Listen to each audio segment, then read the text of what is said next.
जय जवान जय किसान. नमस्कार मित्रांनो.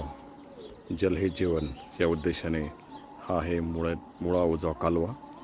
मुळा धरणातील उजवा कालवा असून राहुरी नेवासा आणि शेवगाव तालुक्यासाठी अगदी वरदान ठरलेला हा उजवा कालवा असून या तालुक्याने नवसंजीवनी या तालुक्यामध्ये काही प्रमाणात आलेली आहे. या ठिकाणी पाहू शकता डॅम आहे.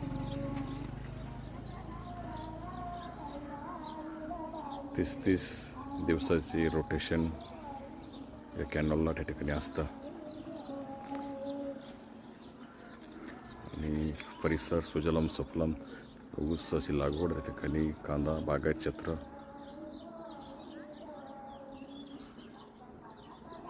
फुलिताखाली भरपूर क्षेत्र त्या ठिकाणी येतं.